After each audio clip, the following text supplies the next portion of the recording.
கல்வி மட்டுமே சமத்துவம் வளரச் செய்யும் மிகப்பெரிய ஆயுதம் என்றார் முத்தமிழறிஞர் கலைஞர்.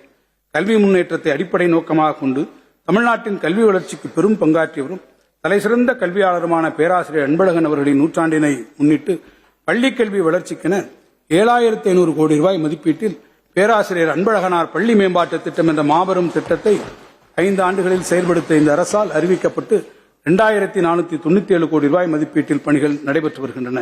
இந்நிதியாண்டிலும் 1000 கோடி ரூபாய் மதிப்பீட்டில் பள்ளி கட்டமைப்பு வசதிகள் மேற்கொள்ளப்படும். அரசு பள்ளி மாணவர்களை சாதனையாளராக மற்றும் உயர்ந்த நோக்கத்தோடு அமைக்கப்பட்ட உண்டு உறைவிட மாதிரி பள்ளிகள் சிறப்பாக செயல்பட்டு வருகின்றன. அவற்றில் படிக்கும் ஒவ்வொரு மாணவரும் நாட்டின் முதன்மையான உயர்கல்வி நிறுவனங்களில் சேர்க்கை பெற முடியும் என்ற நிலை உருவாகியுள்ளது.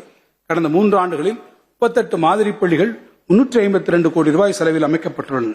இவை தவிர பல்வேறு மாவட்டங்களில் உள்ள 28 பள்ளிகள் தகைசால் பள்ளிகளாக 100 கோடி ரூபாய் செலவில் தரம் உயர்த்தப்பட்டுள்ளன. நவீன தொழில்நுட்பத்தை மாணவர்களுக்கு அறிமுகப்படுத்தவும் பொருத்தமான கற்றல் கற்பித்தல் சூழலை உருவாக்கவும் அனைத்து அரசு நடுநிலைப் பள்ளிகளில் 525 கோடி ரூபாய் செலவில் 8209 உயர் தொழில்நுட்ப ஆய்வகங்கள் ஹைடெக் லேப் மற்றும் 435 கோடி ரூபாய் செலவில் 22931 தொடக்கப் பள்ளிகளில் திறன்மிகு வகுப்பறைகள் ஸ்மார்ட் கிளாஸ் ரூம்ஸ் அமைப்பதற்கான பணிகள் தொடங்கப்பட உள்ளன. மேலும் வரும் நிதியாண்டில் 15000 திறன்மிகு வகுப்பறைகள் 300 கோடி ரூபாய் மதிப்பீட்டில் உருவாக்கப்படும். கோவிட் பெருந்தொற்று காலத்தில் இல்லத்தில் முடங்கி கிடந்தவை குழந்தைகள் மட்டுமல்ல, அவர்களது கல்வி கனவும் தான். அதனை மீட்டு அவரிடம் ஏற்பட்ட கற்றல் இடைவெளியை போக்கவும் கற்றல் இழப்பை ஈடு செய்யவும் இடைநின்ற குழந்தைகளை மீண்டும் பள்ளிகளில் சேர்க்கவும் மாண்புமிகு முதலமைச்சர் அவர்களால் இல்லம் தேடி கல்வி திட்டம் தொடங்கி வைக்கப்பட்டது. மாநிலம் முழுவதும் அனைத்து குடியிருப்பு பகுதிகளிலும் தன்னார்வலர்கள் மூலம் செயல்படுத்தப்பட்டு வரும் இத்திட்டம் குழந்தைகளிடம் ஏற்பட்ட கற்றல் இழப்பை மீட்டெடுத்ததில் மிக பெரும் பங்காற்றியுள்ளது. வரும் கல்வியாண்டு முதல் இத்திட்டத்தின் 2ஆம் கட்டத்தை தேர்ந்தெடுக்கப்பட்ட பகுதிகளில் செயல்படுத்திட 100 கோடி ரூபாய் நிதி ஒதுக்கப்பட்டுள்ளது. வாசிப்பை நேசிக்கும் மக்கள் இயக்கம் ஒன்றை உருவாக்கிடும் உயரிய நோக்கில் சென்னை புத்தக கண்காட்சியை போன்று தமிழகத்தின் அனைத்து மாவட்டங்களிலும் 2022-23 ஆண்டு முதல் 13 கோடி ரூபாய் அரசு நிதி உதவியுடன் புத்தக கண்காட்சிகள் நடத்தப்பட்டு வருகின்றன. கடந்த ஆண்டில் 37 மாவட்டங்களில் நடைபெற்ற புத்தக கண்காட்சிகளில் சுமார் 55 லட்சம் புத்தக ஆர்வலர்கள் கலந்து கொண்டு பயனடைந்துள்ளனர். மேலும் இக்கண்காட்சிகளின் வாயிலாக சுமார் 50 கோடி ரூபாய் மதிப்பிலான புத்தகங்கள் விற்பனை செய்யப்பட்டுள்ளன. இளைஞர்கள் அறிவுசார் தளத்தில் உயர்ந்திட நூலகங்கள் முதன்மை களமாக உள்ளன. குழந்தைகள், வளரிளம் பருவத்தினர் மற்றும் இளைஞர்களை ஈர்க்கும் வகையில் பொது நூலகங்களில் கட்டமைப்பு வசதிகள் மேம்படுத்திட 213 கோடி ரூபாய் மதிப்பீட்டில் சிறப்பு திட்டம் ஒன்று செயல்படுத்தப்படும். இந்த வரவு செலவு திட்ட மதிப்பீடுகளில் பள்ளி கல்வித்துறைக்கு 44,042 கோடி ரூபாய் ஒதுக்கீடு செய்யப்பட்டுள்ளது. நாட்டிலேயே உயர்கல்வி சேர்க்கை வீதம் அதிகமாக உள்ள மாநிலமாக தமிழ்நாடு தொடர்ந்து திகழ்ந்து வருகிறது. அந்த சாதனை அளவை தக்க வைத்திடவும் கல்லூரி மாணவர்களுக்கு தரமான உயர்கல்வியினை தொடர்ந்து வழங்கிடவும் இந்த அரசு பல முன்முயற்சிகளை எடுத்து வருகிறது.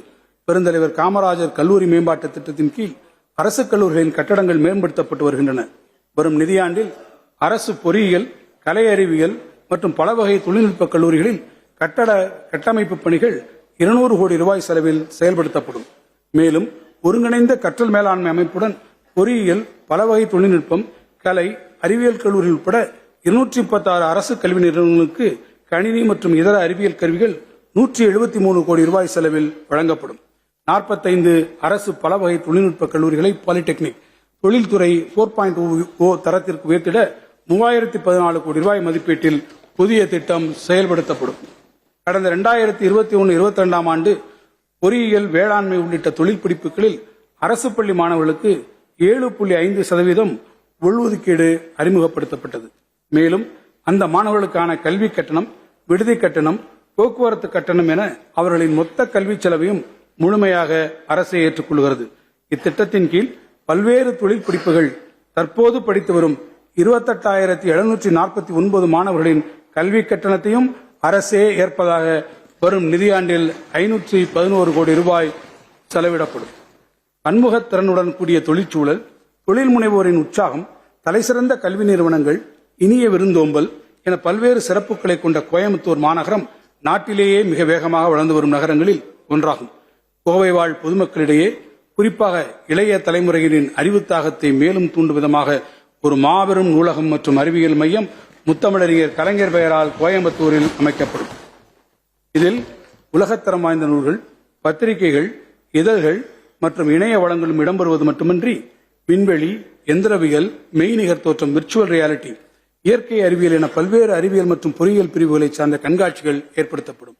மேலும் புத்தாக்க தொழில் நிறுவனங்கள் மற்றும் குறு சிறு மற்றும் நடுத்தர தொழில் நிறுவனங்களுக்கு திறன் வழங்கிடும் வகையில் ஒரு தொழில் வளர் காப்பகம் இன்குபேஷன் ஹப் ஏற்படுத்தப்படும்.